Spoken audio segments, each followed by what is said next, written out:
So this is Acrocorinth, and so we are going to talk about it.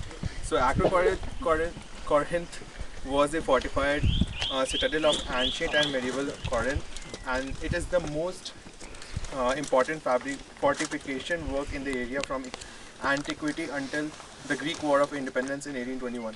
So the dimension-wise, it is 575 meters high, and the walls are almost 2,000 meters in length. So, and then we have an Acropolis of Corinth, which is a monolithic rock overseeing the ancient city of Corinth. It rises about 1800 feet above the surrounding plain, and at the highest summit, we have Temple of Aphrodite. So it was continuously occupied from archaic times to early 19th century. The city's archaic Acropolis was a very defendable position due to its geomorphology, and then it was heavily fortified during the Byzantine Empire, as it became the seat of Strategos of Thema of Hellas. Later it was fortress of Franks. After that it became the Fourth Crusade, the Venetians and the Ottoman Turks, and it had a good water supply. And it was used as the last defending line in the southern Greece, repelling foes from entering the Peloponnesian Peninsula. The highest peak on the site was home to a temple of Aphrodite, which was Christianized as church, and then it became a mosque. The American school began excavations on it in 1929. Currently, Acrocorinth is one of the most important medieval castle sites of Greece. So the temple that he spoke about, there's only one column that still exists, so that's the only thing that tells us about the temple right now. I'm going to speak about the Upper Pyrenean spring, which is located within the encircling walls. The spring, which is behind the temple, they say was the gift of Aesopus to Sisyphus. The latter knew, so runs the legend, that Zeus had ravished Aegina, the daughter of Aesopus, but refused to give information to the seeker before he had a spring given him to the Acrocorinthus.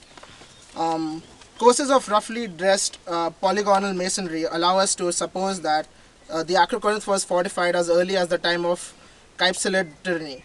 The surviving parts of the ancient fortifications, however, which are at many points beneath the medieval enceinte, belong mainly to the 4th century BC. In 146 BC, Mummius destroyed the fortifications of the lower city and the Acropolis.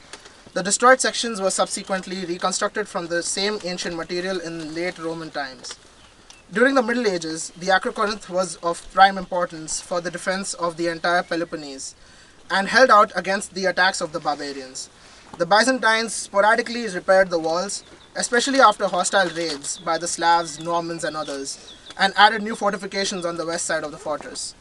In 1210, after a 5-year siege, the Acrocorinth was captured by Otto de la Roche and Geoffrey and was incorporated in the Frankish Principate of Achaia. In the middle of the century, William extended the fortifications of the fortress to be followed in this by the Angevin prince, I'm sorry for the pronunciation, John Gravina at the beginning of the 14th century.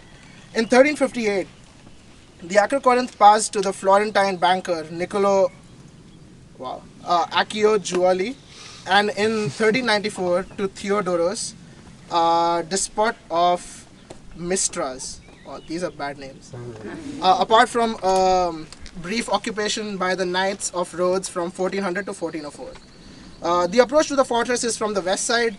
The walls have an irregular shape, which was dictated by the form of the terrain and remained the same in general terms from the classical period to modern times. 3 successive zones of fortifications with 3 imposing gateways lead to the interior of the fortress.